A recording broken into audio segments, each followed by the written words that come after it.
All right, there we go. All right, yeah, so I just wanted to go over no cost extensions this morning. And so I think the three things I'm covering are no cost extensions, prior approvals, and what's the last one?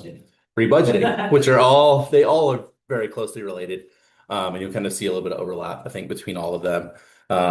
No cost extensions in this case, we're looking at first time no cost extensions, second no cost extensions, or for the no cost extensions would fall under the prior approvals.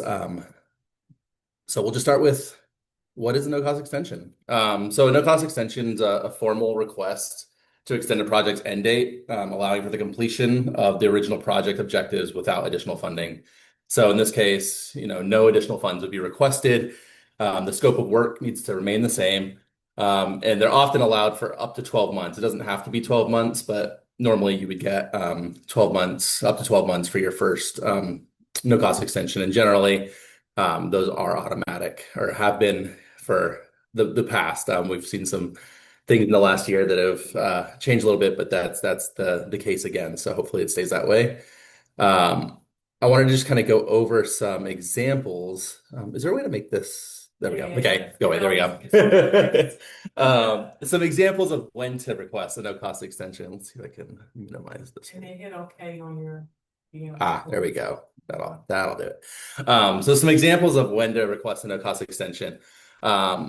If there's more time needed to complete the project aims, if there were delays in recruitment or in purchasing equipment or delays in data analysis, that may be another reason. If you need continuity of support while a renewal application is pending, you can request no cost extension to kind of bridge that gap. Or like orderly phase out of the project. If the project is definitely winding down and you need just a little bit more time to kind of finalize everything. And then finalization of data analysis. So those are all just examples of some of the reasons that we see requests for no cost extensions. And then there's the eligibility requirements. So generally they must be submitted before the project period ends. Typically 30 to 90 days. I think 90 days is kind of what we aim for, just to make sure that we get all of our ducks in a row before the end of the project. For federal awards, the first 12-month extension is usually grantee approved. So it's automatic. You just kind of go into the system, you click, initiate no cost extension, and it is automatically granted. And then if it requires a valid programmatic reasoning for the extension. So it can't just be a case of, hey, we've got money left, let's spend it. There's got to be an actual need for the award to continue in order to get the no cost extension. And then obviously there have to be unobligated funds remaining at the end of the project period to cover any extended effort that goes into the no cost extension period. And if I'm talking too fast, let me know. So I get going and don't realize how fast I'm going. Some of the information that you need for a no-cost extension. So the first thing you're going to want to know is how many months you're requesting the no-cost extension for.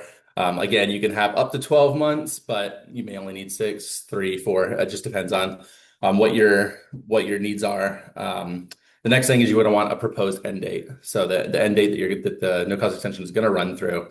A justification of the extension, and then you're going to want to have the current progress report that was submitted, and then finally you're going to want PI effort, unobligated balance, and then any IRB or IACUC approvals. That's all stuff that'll be needed to be submitted with the no cost extension request. And then we got the process of actually submitting the no cost extension. So you would generally collect all the necessary documentation that was just mentioned on the previous slide. And then you're going to want to notify your authorized institutional official. So I'm not sure who it is at your institution, but generally here that would be our OSP office. And they're the signing official there. We would notify them generally through our system. We would submit a grants form letting them know that we're requesting a no-cost extension. And we want to let them know, again, at least 90 days prior to the budget period end date. That way we have time to kind of finalize all the paperwork and make sure that everything is where it needs to be before we request the no cost extension. And then the authorized institutional official will go in to ERA Commons, and they will use the common status module to request the no cost extension. I put a little screenshot here of what it looks like in the system when you're requesting a one-time no-cost extension. You'll see it automatically populates the application details, so your award number, your PI, proposal title, the project end date. Then you'll have a little section below that that'll have the months that you're extending and when the actual end date will be. So those are two of the items we discussed on the last slide. And then they just would click request extension. And generally at that point, if it's a first time no cost extension, it'll be automatically granted. And we'll get an email generated from the system that says, your award has been extended. Here's the new end date. And at that point, our OSP office will set up. Yeah, I want to ask you, are there instances from experience whereby you requested no cost extension and you were not granted? Because your slide should say the first one is like almost sure. Yeah. But there are instances in your experience that it was denied. Really? Yeah, I mean, it's been almost sure. Up until the last Up year. until Mhm. So it wasn't common for it to be denied before, unless there is a chronic issue of not spending. Okay. Meaning you've had every year, I got paper, every year over the 25% unallowable, unobligated balance. And you've had to keep justifying, you keep saying, I've seen that be an issue. And then there could be, no, you only get 6 months. Right. Yeah. Or, you don't get the full 12 months, you only get this amount. Or second no cost extensions. Yes, Which you'll get into. for sure. Could definitely be a thing. Yeah. And I mean, I think we've generally just seen more questions in general about spending, about extensions, things like that from NIH, having to justify like more than we would have in the past on pretty much any award. And now we just don't know if we'll be granted. So we encourage faculty to spend as they Yes. can. I mean, when they can. Yeah. And that's one of the other reasons that we try to notify at least 90 days before. That way, if there is any chance that it doesn't get granted, then you have a little bit more time to, try and wrap things up. So yeah, good question. Then I just put in here like some consequences of putting late requests in. So if you don't get it in before the award ends, then you have to go through the prior approval process to get the first no cost extension, which leads to more questions, more information you have to provide. They're much more strict about what they're looking at. So it definitely, and I've had this happen with a PI where she kind of delayed it, and then we missed the award end date and had to go through prior approval, and it took 4 or 5 months before she was able to actually get approval to keep spending. So we definitely want to avoid that if at all possible. And then as I mentioned here, that may require a more extensive justification. And then as Malika just mentioned too, you also have the risk of funds being deobligated, which nobody wants that. So those are just some of the reasons that you definitely want to make sure you get your request in on time before the award ends. And that's more or less everything as far as like the no cost extension goes. Was there anything in particular you had questions about or wanted to cover more in depth? I think the prior approvals segment is a bit more meaty. Since this is more or less, automatic, they're looking for more in the prior approvals. But is there anything regarding first no cost extensions you want to look at or have questions about? On my own end, I'm good. I don't know my colleague Tamara will actually make the request on our behalf. Yes. Maybe ask questions. I don't know. Don't Zoom. Okay. You're unmuted. Am I muted? Am I muted? I don't think I don't think I'm muted. Okay. No, actually, under normal circumstances, can you hear me? Yeah, Definitely. it's very faint. I'm at 100% volume. So try again. I say under normal circumstances in APIN, when requesting for a no cost extension, normally we must have discussed in advance with the funder and putting out the reasons behind such requests, especially areas where you allow for time to complete certain activities that were not that could not be completed due to one reason or the other. For example, sometimes last year we had a project we were undertaking, and it has to do with the government stakeholders.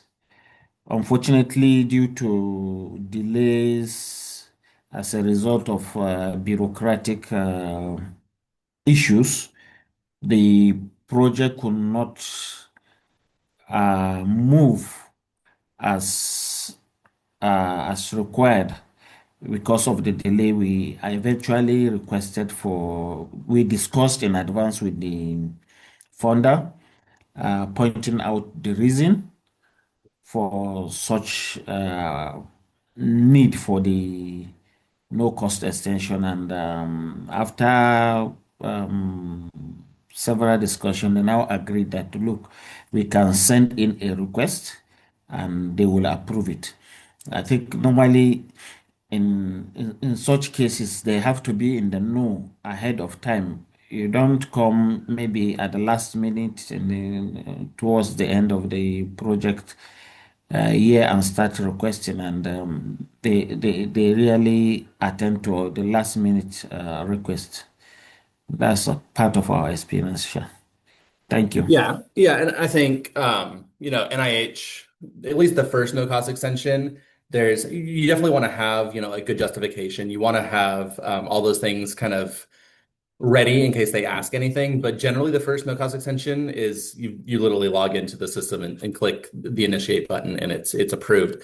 You will see more scrutiny like that in the case of like a prior approval, which we'll discuss later today. But you definitely want to be in conversation with NIH, with the program officer, with the grants management specialist. If you're seeing, that you're going to need a no cost extension and you have questions about whether it might get funded for the second no cost extension, or if you have other rebudgeting issues or things that require prior approval, you definitely want to have those discussions with them prior to the end of the award, so that you kind of can be ready to answer their questions and anything that they may require on our end as far as providing backup and justification. But the first no cost extension with NIH is generally just a case of you can prove that you need the funds and you have a reasoning for needing the funds to continue, and you basically just go in and get it approved. Did you have a question? No. Okay, yeah. Does that make sense? Yeah. That's all I got for no cost extensions. So what about, you already talked about the second.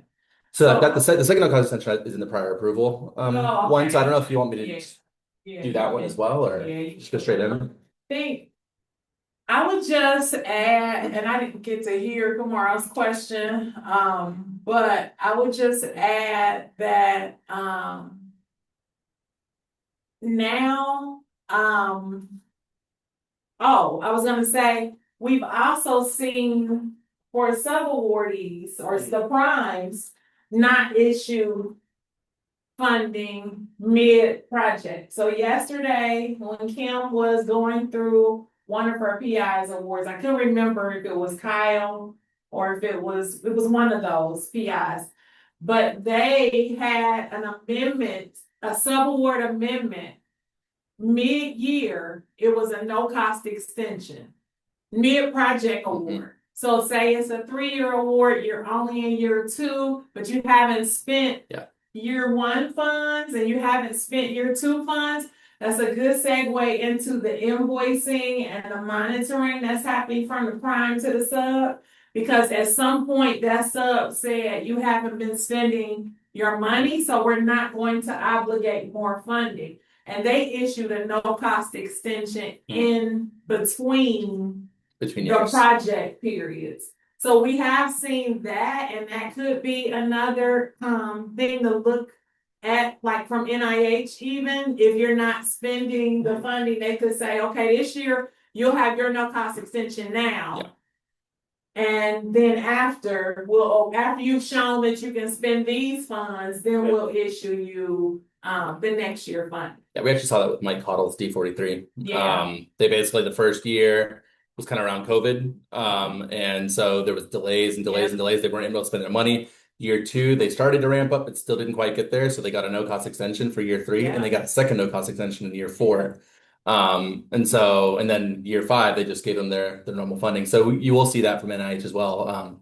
Definitely monitor spending, make sure you're spending. I mean, there's situations where we can't, and it's just, it is what it is, but definitely that's part of kind of maintaining frequent invoicing, things like that. Because NIH as well will take the money back if you're not spending it. Yeah, yeah. So I was just gonna say that's just something we could see more of. And then who knows if they issue the no cost extension mid award period, then technically at the end of the award, it wouldn't be your first no cost extension. It would be your second, and they could say no to those fundings. I mean, they could say no to anything, obviously, but yeah. So that's just something to keep in mind. Yep. All right. All right.